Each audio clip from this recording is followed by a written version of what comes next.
Hello and welcome one and all to the 100th episode of A Stitch in Time. Today is Thursday, May 18th, 2019, and it's a rather overcast, breezy day here in the Fraser Valley of British Columbia. Our hot streak has ended and we've had a bit of a mixed bag lately as far as weather goes, but we do need some rain, so can't complain too much, and I know we are supposed to get a little bit of sunshine over the weekend. How's everybody been? It feels like a lifetime ago since I last podcasted it, but it's only been just over a week. There's just been lots going on around here, some of which I'll talk about, some of which I won't. But I'm really happy to be here today talking to you. Thanks so much for joining me.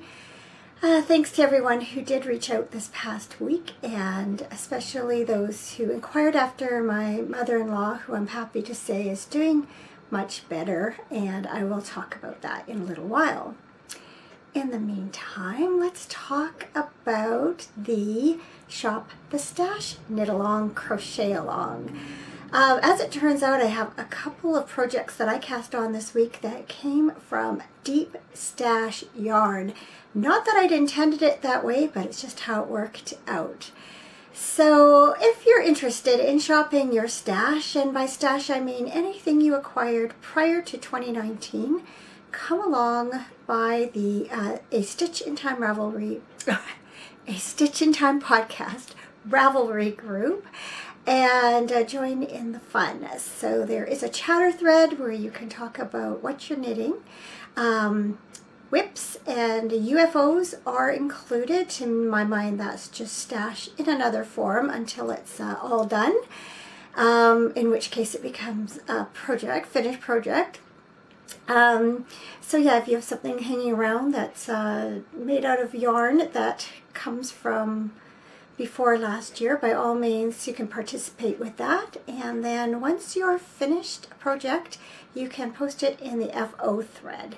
And there I'm asking you to just stick to one post, but as you finish additional items you can edit your post and add them to there.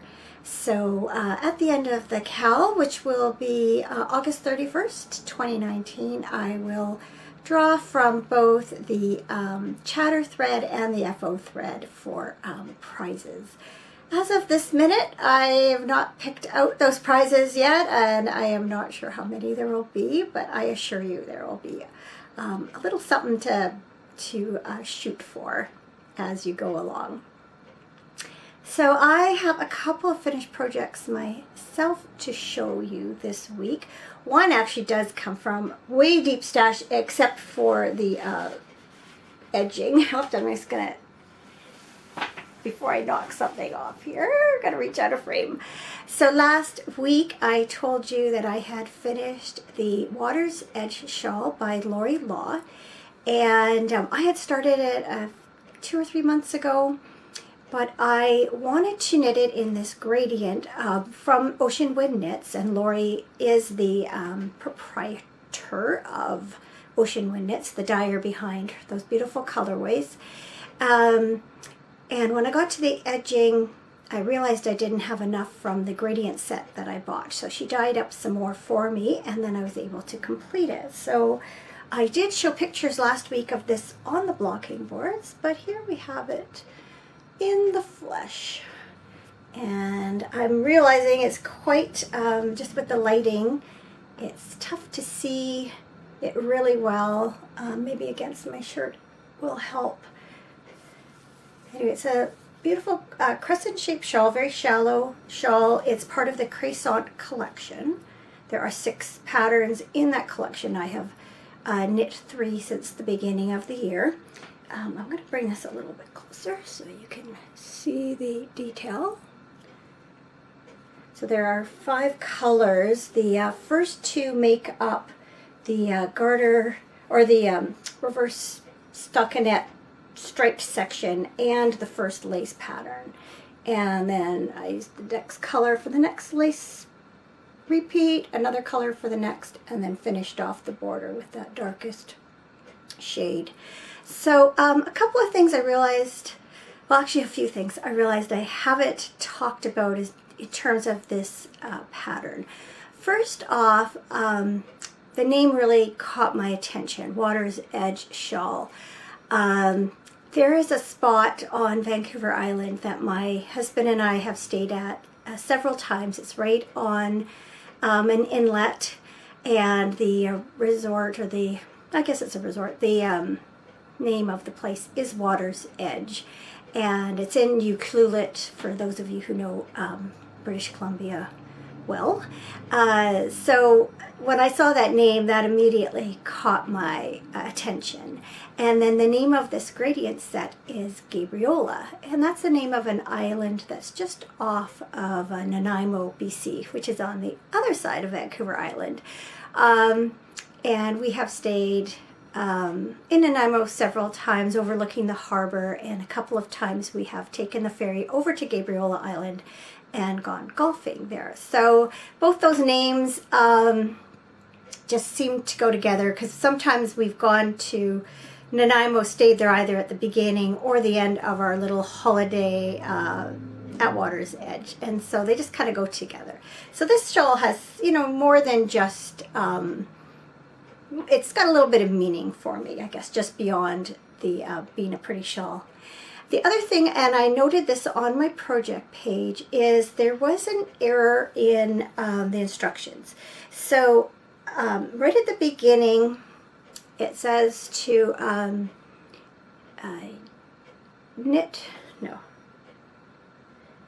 yarn over, knit one, yarn over. Yeah, I think it was knit one, then yarn over, knit one, yarn over along the edges. And then when we got to, so that I didn't think too much of that. This is how it makes the edge look. And when we got to the chart, that same symbol is included both for the edge stitches and for this part in the lace pattern. Only in the chart it says it's knit one, yarn over, knit one.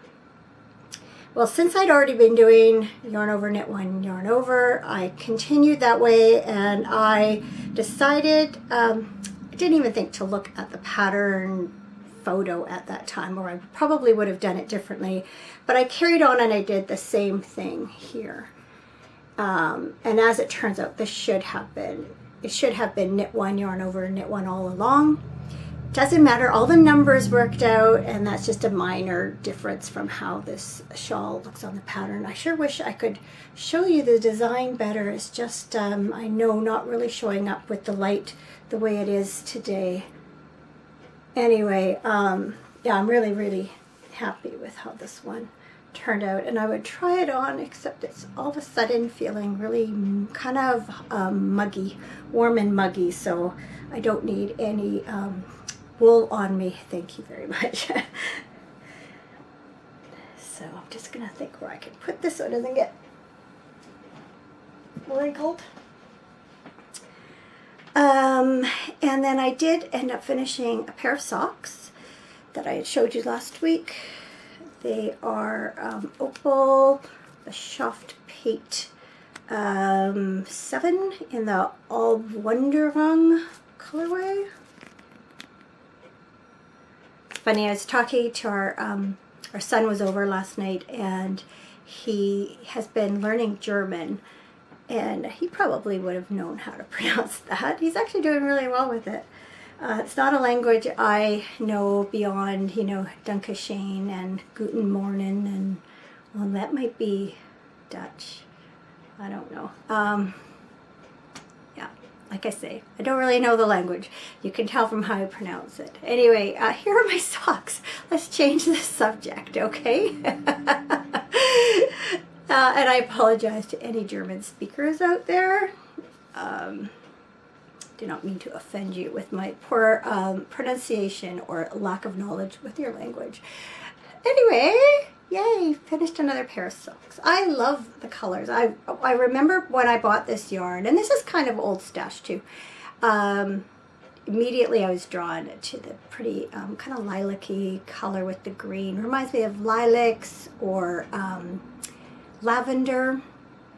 anyway, just a very basic pair of top-down vanilla socks with 2x2 rib and a traditional heel flap and gusset, and my standard, I think it's a wedge toe, and yeah, just my usual go-to vanilla socks. So those are done. I'm always worried about jiggling that camera.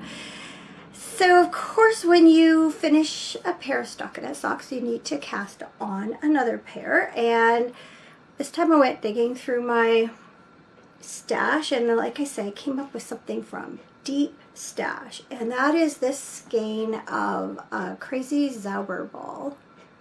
And this is the color is 1507 Herbstwind, which means autumn wind. So it's nice. It has the red, I know, is what caught my eye, and then there's various shades of kind of gray and black, and then I see what's happening next is kind of this tealy blue color. So I had opportunity yesterday while waiting for an appointment to knit quite a bit. So I'm actually sort of at the point, not sort of at the point, I'm at the point where I have to decide what I'm going to do in terms of a heel. Because this yarn, it just goes sort of from these, from one stripe to another with no rhyme or reason, and there's no color repeats. I'm hesitant to do just a short row heel because I have the potential of there being a really sharp line when I start working in the round again with the new color. Sometimes that doesn't look so nice. So I am thinking about maybe taking some yarn from the other end of the ball and doing either doing like a short row heel soon, or not a short row heel, a afterthought heel, and kind of putting in my yarn for it, knitting a few rows, and then picking up yarn from the other end of the ball to knit the heel. That's what I meant to say. Or I could do a traditional heel flap and gusset, but again, I kind of run into that issue of starting with a new colorway that might not really blend well, because you can see they really do kind of just blend gradually as the strands change color. So there's not a sharp line between one color and the next, and I would like to preserve that look on the front of the sock. So I'm gotta think about this one for a bit. I'm at, I believe, 7 inches now, which is what I knit to for traditional heel flap and gusset. When I do an afterthought or a short row heel, I'll knit to 8 inches. So that's kind of where I'm at with that. I did notice that the yarn on the other end of the skein is actually, if not the same, very similar to what I'm working with now. Whoops.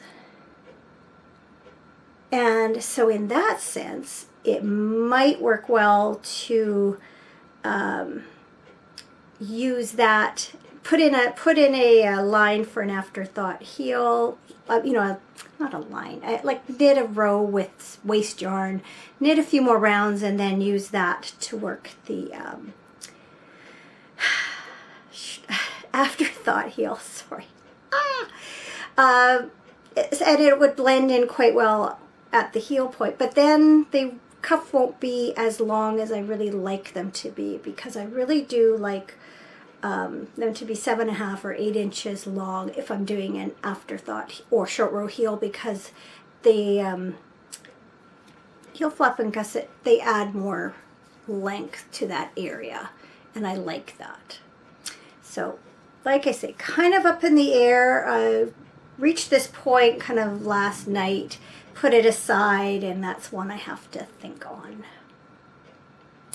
I realized that I left another project, another pair of socks in the other room, so I'm going to go and get those now. Be right back. Okay, so since I spoke to you last, I picked up my Sapphire socks again. Those are patterned by Helen Stewart. It's the second pattern in the Handmade Sock Society 2 collection. And I am knitting them from this Beyond Basic Knits Prima Superwash sock. That is in the Kendall colorway. Oops. So I believe when I showed them to you last, I was still on the first sock. And so I have since completed that sock. So it has a broken rib back to the leg, and then this really pretty kind of meandering lace pattern at the front with a twisted rib cuff, traditional heel flap and gusset. And actually this is really deep stash yarn too, really deep stash, again without really intending to. In fact, I think I pulled these out, this yarn out of the stash, cast these on before I had this had started the shop the stash cal. But in any case, it's nice to be using it up.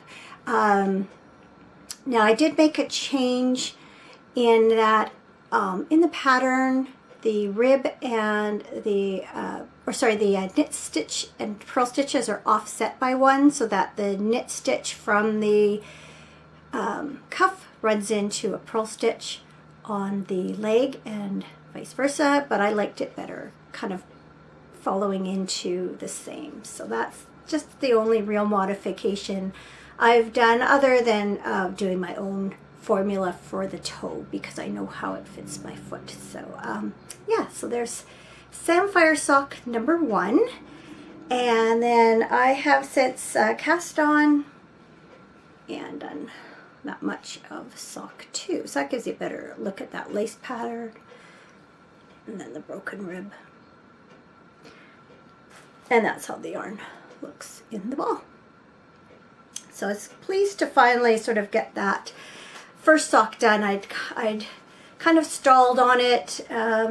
So I'd gotten distracted by other projects, go figure. And speaking of Helen Stewart, the first pattern for the Shawl Society 4 came out on Thursday. So that's just, yeah, I guess yesterday morning. Now that I think of it, feels like forever ago. It's called Sea Gleam. There is a look at it there. It's kind of a shallow crescent shaped shawl. And the theme for this year's Shawl Society, and kind of ties in with the Sock Society, is like a perfect, I think it's a perfect day at the beach or by the seaside or something to that effect. And you know, this yarn, or the shawl takes kind of a, it only takes about 1.5 skeins of fingering. And it's kind of, for me, those kinds of shawls I wrestle with, because if I'm going to dedicate 2 skeins of yarn to a shawl project, I kind of want to use up as much of them as I can. I don't really like the idea of having half a skein left over. I also don't really like the idea of having to purchase 2 skeins for the one shawl and only use part of the second. So I wasn't sure. I was trying to look in my stash for maybe some skeins that had more yarn. One that came to mind, I'm just going to reach out of the frame. One was this skein of Caterpillar Green, or it's called Gauge Dye Works now, because this is a 548 or 599 yard amount. This would have done it. That was what I was thinking about. But this knits up in stripes, and I wasn't sure I really wanted that look for this shawl. And then I was looking at a couple of different gradient sets I had, and nothing was really ticking all the boxes. And then I pulled out this skein of lace weight yarn that I had bought, I don't even know when. It is Fleece Artist Saldana. Just going to cover that up for a second. So Saldana. And at one time I think I bought about 4 or 5 skeins of this because they were, I think, about $15 a piece. And I just thought, I just can't go wrong with that price. And what cinched it for me was seeing that the name is Salt Spray.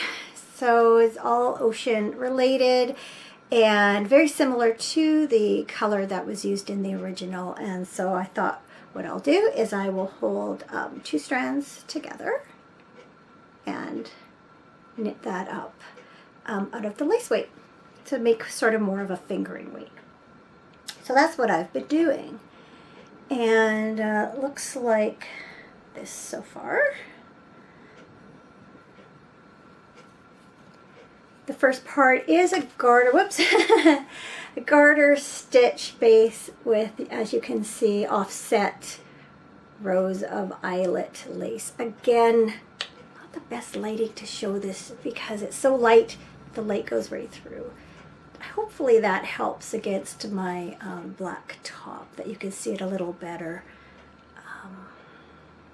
I don't know if that's helping or not.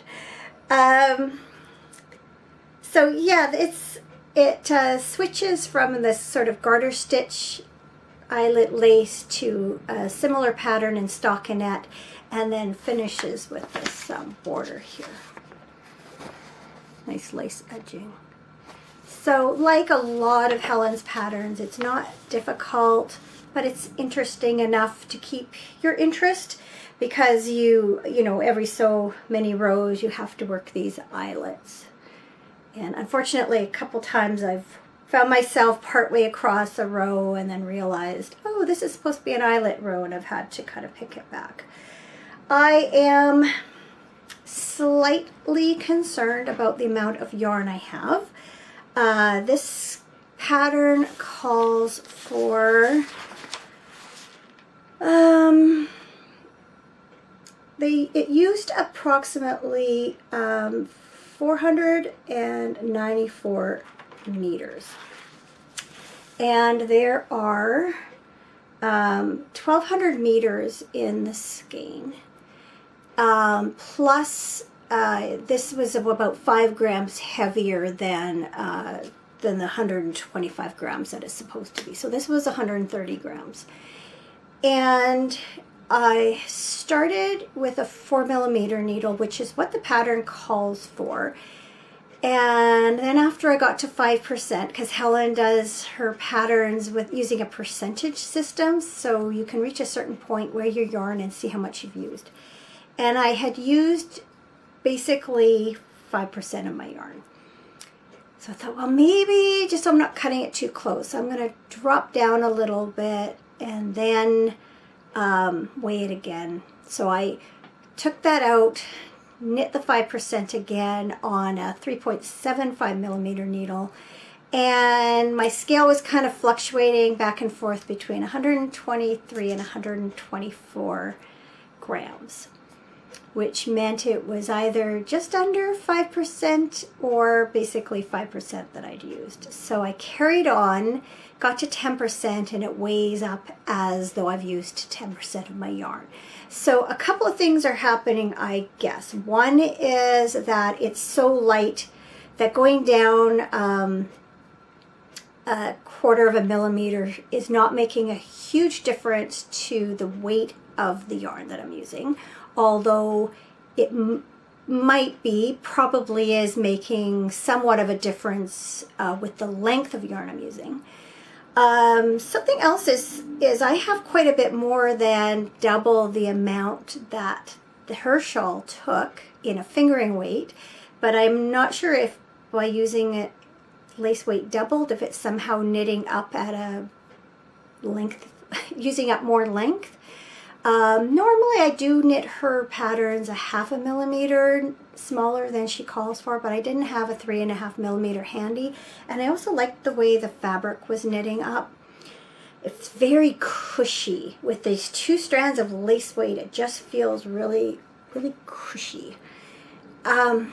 So I'm just going to go with it. I'll keep weighing it every 5% and see where I am. But I feel like because the, let's see if I can tell from here. Yeah, probably this picture would show you.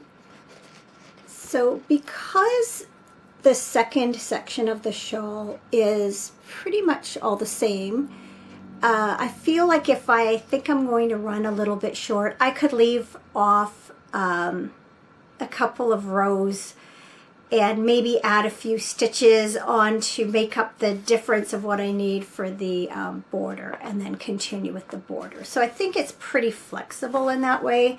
So, and that those 2 rows aren't going to make a huge difference in the overall size of the shawl. So anyway, I'm just going to carry on as I'm going. It's a little bit trickier working with the 2 strands held double, because I have to make sure I'm wrapping and picking up both strands. I've had a couple times where I've dropped one of the strands.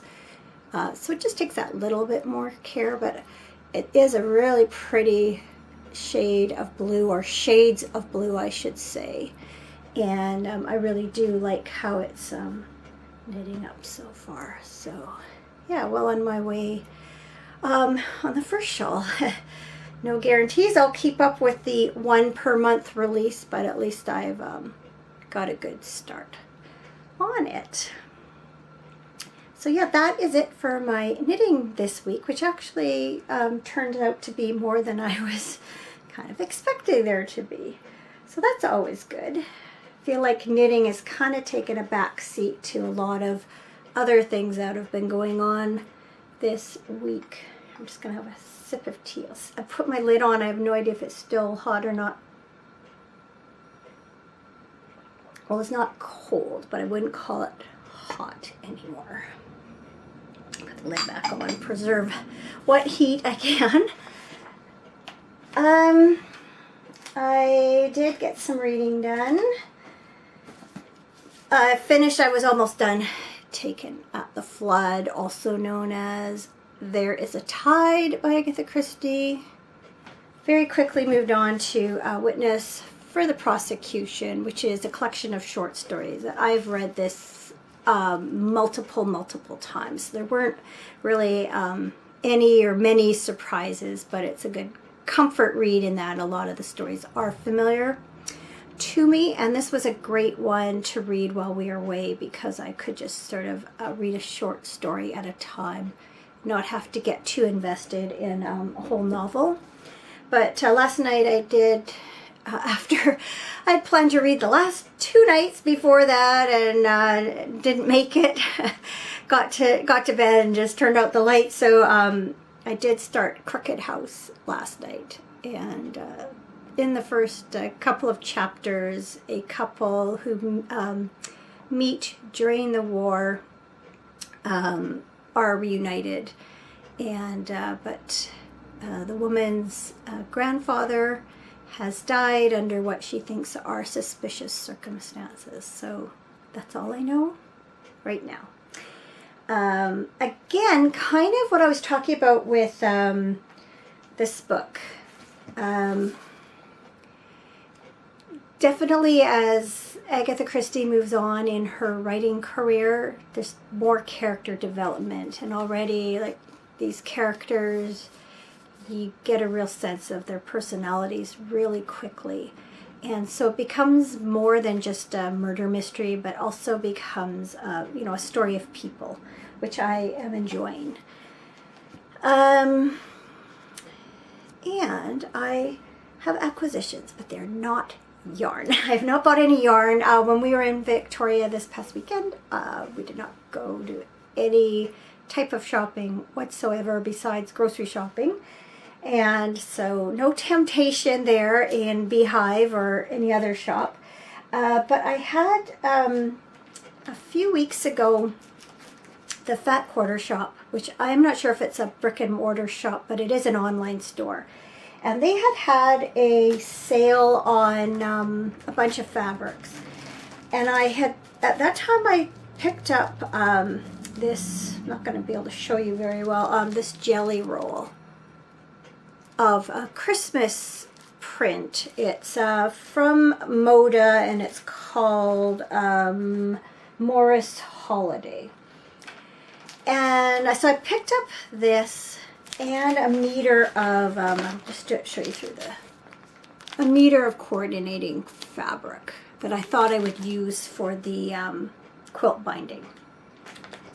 And after I placed my order, I kind of had this thought that I should have picked up one of these little charm packs, because I thought what I could do is use the charm pack as the center of a square and then use the jelly roll strips to go around, sort of like, I think it's a log cabin design. Am I correct about that name? Not too sure. But I thought I could incorporate them in that way. But by then it was too late for them to add it to my order. So I just thought, okay, I'll be fine without these. And then the more I thought about it, the more I decided, no, I really like that idea. But of course, when if I'm gonna place an order for one little charm pack, I need to also buy some other fabric to make the shipping worthwhile. So actually what I did do, and I'm really happy about that, is I got some of the matching fabric, which was also on sale, for the backing. And then I got this. So I'll be able to show you more of the prints in this. So I have, my living room is, has like a blue and pink, like blue, pink, like a rose colored and cream colored floral pattern. It's like a blue background and has like rose colored, pink colored roses and cream. So my Christmas tree and decorations are largely green, gold, silver, and red. And so what I liked about this collection is that it contained a lot of the blueprints, but they go along with the green and the gold, and these are like metallic, and apparently they're based on fabrics from the Victoria and Albert archives, so that time period is very appealing to me. I'm just going to see if I can show these a bit better without taking them right out. No. Anyway, there's some, you get the idea. Kind of paisley or, really pretty fabrics. So my idea is I'm going to do a Christmas quilt that I can sort of lay over the back of my couch during the holiday season, and then if anyone wants to lay down, have a snooze, they can use that. So I'm glad I picked that up. So I don't know when I'll start that quilt, but I'm kind of excited to get going on it. But I have another one I need to finish first. And then at the same time, another fabric they had on sale was this. And if you know how many socks I knit, you know this is like perfect for me. And I picked up some coordinating dotted fabric to go with it. So I'm going to make some sock project bags out of this. So this, who knows, maybe one day will either be a prize, or if I ever get around to opening up an Etsy shop and selling some project bags, you might find that in there too. So who knows, but I thought that was so cute. And I had seen this on, might have been on, is it Knit Sock Love Sock Knit? I don't know, I can't remember. It's a podcast. Anyway, Sarah does make project bags, and I remember her showing this fabric. I think it was a different color background, and loving it, never getting around to buying any. So when I saw it sort of the last little bit on sale, I snagged it. So that's what I have acquired. That's the only thing I've acquired since I saw you last. So you can imagine those were a couple of good mail days. They did come a couple weeks apart. All right, so what's been going on? Like I said, it just feels like forever since I talked to you last. It's just been, we were home for a couple days, and then we went to Victoria for several days, and we've been back home, but there's been stuff going on, and it's just, yeah, life's just going at a kind of a rapid pace right now. So last week on Thursday and Friday, I finally got the chance to stain our deck. I waited till after lunch so that the sun was not shining directly on me at any time or on the deck, and I started where there were shadows and worked my way out to the edges. By the time I got there, the sun had disappeared around the side, or the to the front of the house, so it was all in shade. And I knew it was going to be a big job. The deck's about almost 500 square feet. But I'd planned to roll the top, but I knew I'd have to cut in around the edges, do the sides, and what I kind of hoped I wouldn't have to do, but ended up having to do, was the boards where they meet have, I think it's beveled edges, I think is the right word. The edges curve, so they're not sitting, you know, flat, flush like that. There's like a curve where they go down. And I had to go with a paintbrush along every seam. Where every board met, I had to cut in with a paintbrush. So you realize just how many linear feet you have of board when you have to do that. So that, the first day, by the time I had done that and rolled the top, it was about 7 hours. And my back was just killing me. I could hardly move. But I knew I had to do that. And of course, if you've ever painted, you know your first coat never looks great. And even though I know that, when I looked out and saw it the next day, it was like, oh, it looks terrible. I hope I can fix that. And then I also thought, well, maybe since I did all between those boards the first day, maybe I don't have to do that the second. But a closer look told me, no, you really do need to cover better in there. And so once again, I had to basically go over everything I had done before with the paintbrush and then roll it. And when I rolled it this time, I rolled it in like 3 different directions. I had a whole system for doing this one section, these boards at a time, and going this way and that way and this way. So by the time it was done, it was really well covered, and it really did look good. So I was happy with that. It's well, I'll put a picture in here. I think I guess I'll show you some pictures in a minute, because I don't think I have a picture just of that. In any case, when we came back from the island, we were then, because the deck had 3 days to dry and 3 days of really good weather, we were able to put up the privacy screens that we had bought. And so that's been done this week in increments, depending on how much daylight's left and how much time we have, because we've had other things going on. So on one, there still has some little screws that have to be done, but for all intents and purposes, it's been put together. So I was able to plant the honeysuckle on one and clematis on the other. So I'll pop some pictures in here that I took this morning. You'll see the deck's all wet. But that gives you an idea of what they look like and how the plants will now grow up them. So I'm really excited to see the vines kind of, you know, cover, you know, grow and cover the screens. And right now the honeysuckle has one little blossom that's basically done.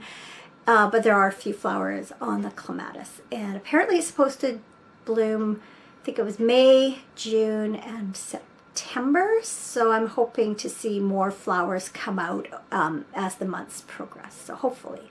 So yeah, we sat down under the deck last night, and just that, having that screen at the end just gives us a little bit of separation between us and the neighbors. Gives them something pretty to look at too. It's just their kitchen window is right outside there, and so yeah, it's just a little bit more intimate under there and kind of cozy. So really pleased to get those set up. Yeah, as I mentioned, we were in Victoria this weekend. My mother-in-law was not doing very well. She actually gave us a real scare. couple of weeks ago, she ended up going in the hospital, and we weren't quite sure how well she would recover, and we're kind of prepared for the worst, to be honest with you, but she really rallied with the right care and some meds that she needed. And even between, we got there Saturday, kind of lunchtime, and we saw an improvement even over Saturday, Sunday, and Monday. Monday, her lunch came, and she just cleaned it all up and was very alert, and just night and day, I guess, from what she'd been like 2 weeks before that. So she was able to go home Sunday. She needs 24-hour care now until she can be moved to an extended care facility. But for now, she's she's not in her own house. She's in another facility, but she's lived there for a number of years now, and that's home. And so I'm glad she can be home again for now, even if she does need a constant companionship. But we're also hoping that will help ward off any other kind of scares, because she tends to not let people know if she's not feeling well, and presents very well, and then it's not until she kind of really goes downhill that anyone even realizes she's sick. So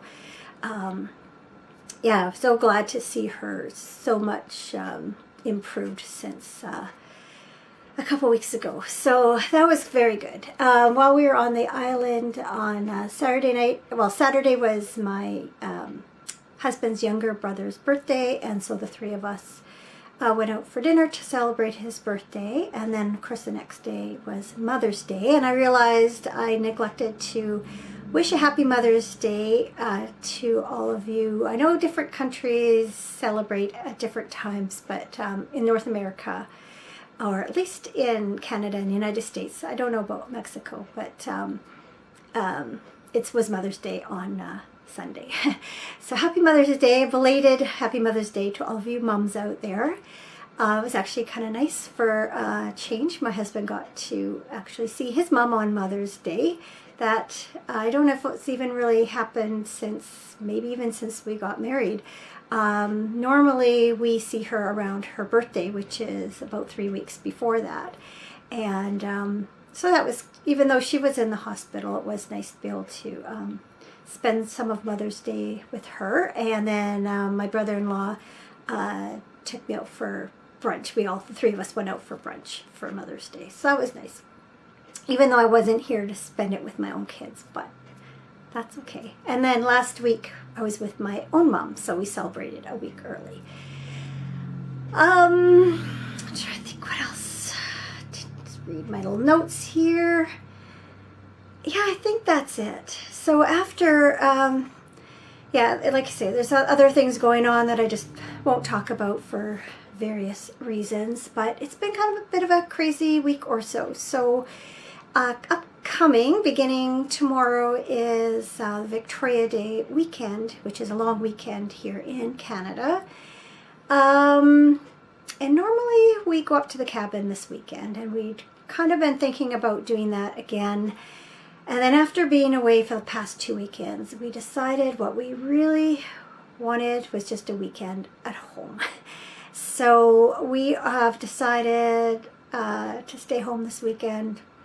And we'll do some jobs because there are some things that we need to catch up on, but we're also going to spend a whole lot of that time just chilling because we kind of need it. And so I'm looking forward to that. It's kind of too bad. There's been emails and stuff going around. I really regret my niece and her husband and their little guy who was born in October is going to be. They're going to be there this weekend, and I really would like to see them. I haven't seen my great nephew since around Christmas time, and he's changed so much. I've seen lots of pictures, but not him. He's not a little baby anymore, and we just made that decision, and I'm at peace with it. But there's still part of me that kind of wishes I was there in all the action, where all the action's going to be, because there's quite a group going up this weekend. But life's about decisions, and I really do think in the long run this is the best choice for us.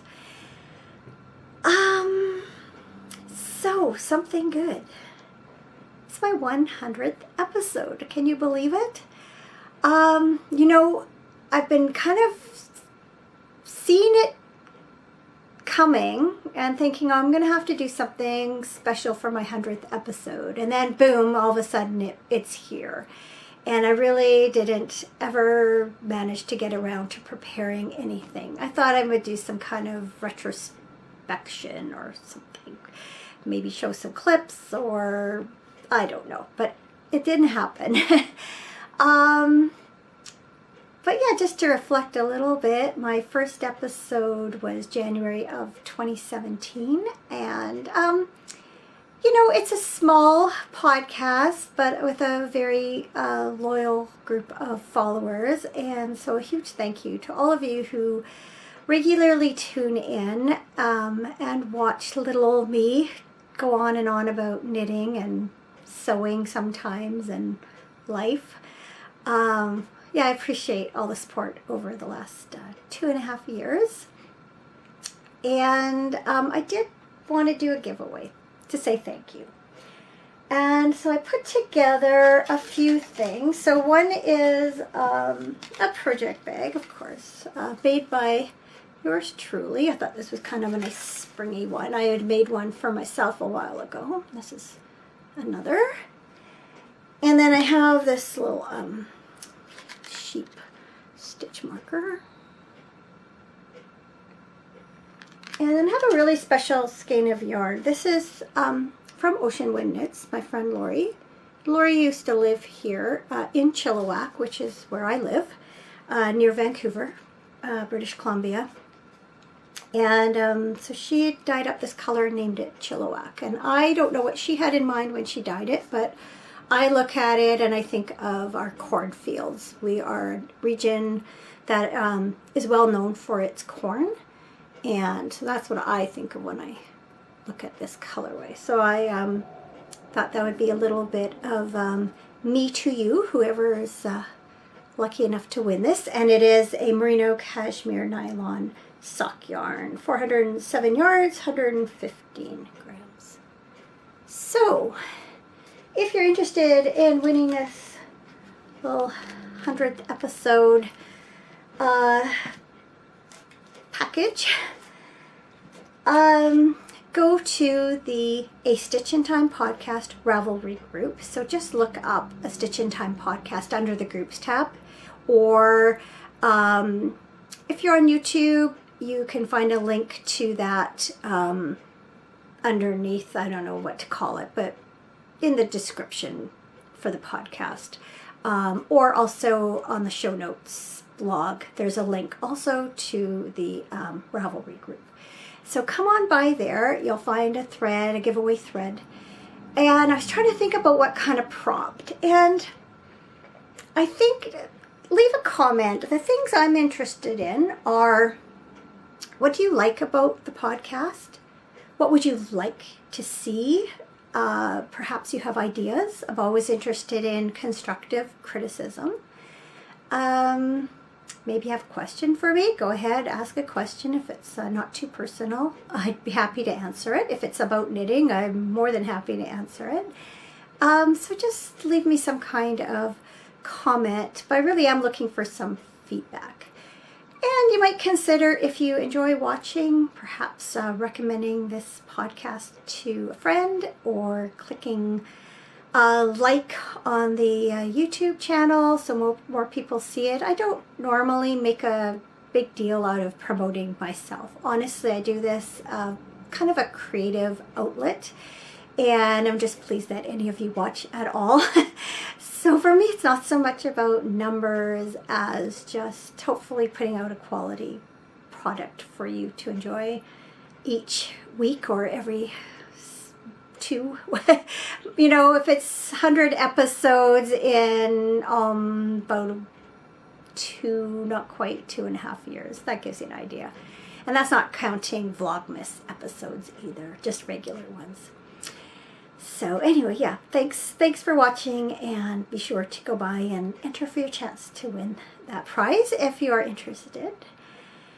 If you're in Canada, enjoy your long weekend. It's our first sort of holiday weekend of the year, and what I mean by that is it's the first weekend that people really start, going to cabins or going camping, things like that. So it's a busy time on the road. So if you are out there traveling, stay safe. Oh, I see a little bit of sun trying to poke through, although there are still quite a few dark clouds. I know we're supposed to get some rain over this weekend, which is also kind of fed into our plan to stay home. It's not as much fun up at the cabin when you're kind of stuck inside, but in any case, I'm just blabbering now, so I will... Blabbering? Is that a word? I don't know. It's time to go. Put it that way. Thank you. Thank you more than ever. If you made it through that, for sticking around, all your support. I really do appreciate it. So take care. Have a good week, and I hope to see you next week again. Bye.